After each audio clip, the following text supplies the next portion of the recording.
Thank you. Dr. Abu-Salha. Morning, Mr. Chairman, esteemed members of Congress, and ladies and gentlemen. February 10, 2015, that was the day our lives changed forever when my two daughters, Yusor and Razan, and my son-in-law, Deah, were shot to death execution style in Yusor and Deah's home in Chapel Hill. When we arrived at the scene, yellow tape and flashing lights froze the blood in our veins.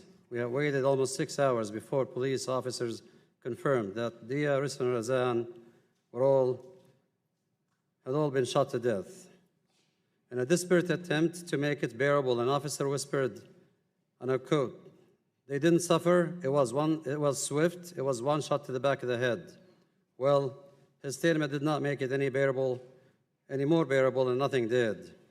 News about their deaths spread all over the internet and media over the globe, but we never heard in the media that the murderer hated them. Trouble began when this man observed my two daughters appearing on the scene, adorned with their hijabs. I remember my Yusor telling me that this condescending man told her he hated how she looked and dressed. He made it very clear to my children that they were not welcome in their own neighborhood. I must be one of a few physicians, if not the only one, who read his own children's murder autopsy reports in details. They are seared into my memory. Bullets macerated Yusor and Razan's brains. Deah took many bullets to the arms and chest before he fell down to the ground, and after that, the murderer saw that he was still breathing and shot him again in the mouth. The last time we saw them in their coffins, Yusor's forehead was bulging and her hazel eyes had turned gray and lifeless. What was once Razan's warm and smiling face filled with life was now lifeless, stone cold, and deadly pale. Deah's face lacked expression, and he had a broken tooth from that final shot to the mouth. Thank you for giving me this opportunity to testify before you, but I want you to remember more than their deaths. I want you to know who they were and what we have lost. Yusor was a vibrant 21-year-old woman who always found ways to give to others in every aspect of her life, from volunteering at a dental clinic for Syrian refugees in Turkey to feeding the homeless in downtown Raleigh and building houses for Habitat for Humanity. She graduated from NC State University and was accepted at UNC Schools of Dentistry to be with the love of her life, Deah. Razan was 19 years old and was so full of life. She was a gentle soul, generous giver, talented artist, a photographer. Razan was a freshman at NC State University's School of Design and aspired to be an architect. During her freshman year, she mentored and taught youth, and she led Project Downtown, feeding the homeless in Raleigh and Durham with meals tagged with inspirational and personalized notes. She wrote, "My wife and I raised them to be Muslim Americans, proud of their country and their community, as Muslim as apple pie. As American as apple pie. That can be Muslim too." My son-in-law, Deah Barakat, was a smart and kind young man who was studying dentistry at UNC Chapel Hill. Deah was an avid basketball fan, but not of Duke, and was so proud of his hometown. Deah was a compassionate, caring individual who spent much of his time giving back to those in need, including getting free dental supplies to the homeless. Although Yusor and Deah were only married for 6 short weeks before they were murdered, those were the happiest days of our lives. Ladies and gentlemen, what happened to our children was a home invasion and execution. 3 beautiful young Americans were brutally murdered, and there's no question in our minds that this tragedy was born of bigotry and hate. This has happened on too many occasions. Families like mine, regular Americans living regular lives, are left without hope that justice will truly be served. Our families were fortunate to have Muslim advocates and other lawyers supporting us every step of the way, but not everyone is so lucky. I am afraid for our country. In 2016, the FBI recorded a 67% increase in anti-Muslim hate crimes. And just weeks ago, a young man in Indiana was shot in the back of the head by a man shouting anti-Muslim slurs. And we miss our children so much. At times, the pain is just as sharp now as it was when they died. And I I truly plead to you not to let another American family go through this because our government would not act to protect all Americans. Please remember them, Yusor, Deah, and Razan. They are my children, and they are gone. I'm happy to take questions. Dr. Abu-Salha, and again, let me prayerfully offer sympathy for that unspeakable tragedy. But my brief question to you, sympathy to your family, is did you teach your children, your daughters, hatred? Absolutely not, Congresswoman. I actually taught my children our faith on every Sunday afternoon for 3 years and a half. And that is why they were all loving and caring, and they were cooking and distributing food downtown to non-Muslim people. I also sit on the board of my mosque, and we definitely make sure that anybody who's racist or hateful is out. By the very fact of being Muslim, you are not you are not filling children or those in the mosque with hatefulness. Absolutely. We fight this, actually. Ms. Patterson. Thank you. Dr. Abu-Salha, my deepest condolences to you on the loss of your 3 children. Thank you, sir. Does Islam teach Muslims to hate Jewish people? Absolutely not, sir. The mainstream Islam, and I am a practicing Muslim, prohibits hating anybody based on religion or ethnicity or faith or nationality. Actually, in the Quran, it says that killing any human being is akin to killing humanity, and reviving a soul is akin to reviving humanity. I have to tell you that in the Middle East, where I come from, Muslims, Christians, and Jews lived peacefully together for centuries and centuries, only interrupted by politics at times or invasions and division. What you hear on the media is sometimes radical Muslims, and we in America, in our mosques, are growing and evolving to where we have a process of choosing and electing our board members of the mosques, and we have policy to keep radicalism outside of our mosque and our country too. Thank you. I'll note the tender way in which both Ms. Patterson and Ms. Hershevov touched you as you were sharing your pain about the loss of your 3 children. And my heart goes out to our nation for the pain that it has collectively due to just rampant violence based on hate. And with that, I yield back. May I add one line only, is that after the tragedy, the funeral was about 6,000 people of black, white, Jewish, Christian, non-denominational, even the atheist community denounced the crime. So it was a scene that was American, actually. Thank you very much, Mr. Chair.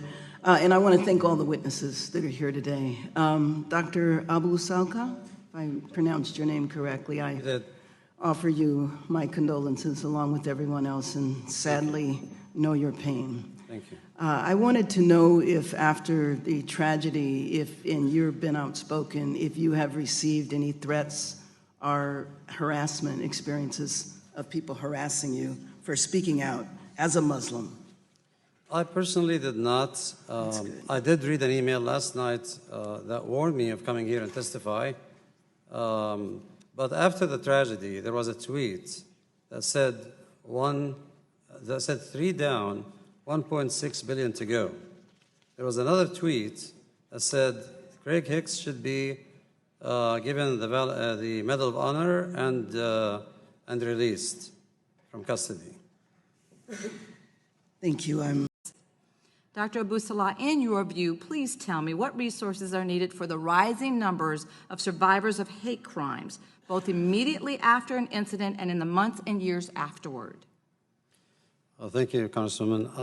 So I want to point out that many American states don't have hate crime laws.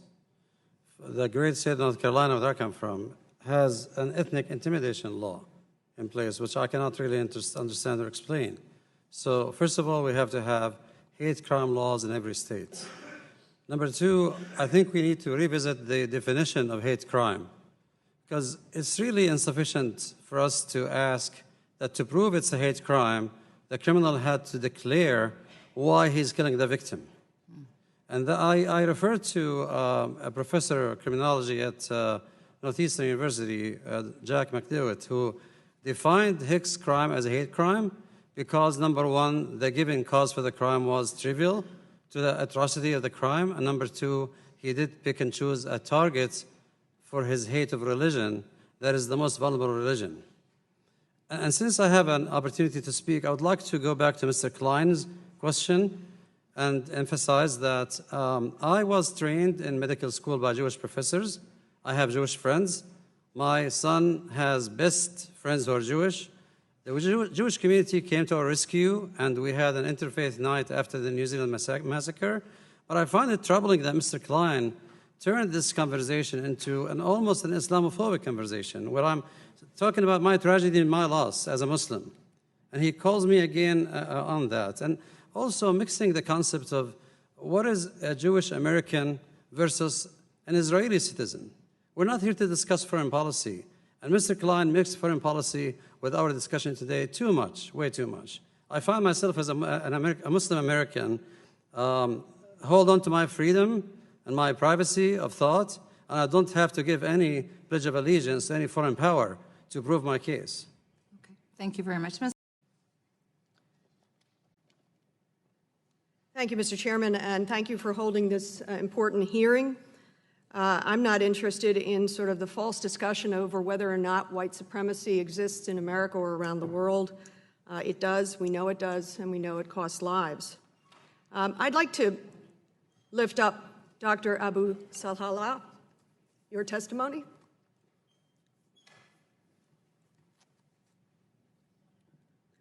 I'm sorry for your crushing, unimaginable loss. I bring back these beautiful photographs of these beautiful children, your children, I would argue our children. And I thank you for telling the terrible story of their deaths.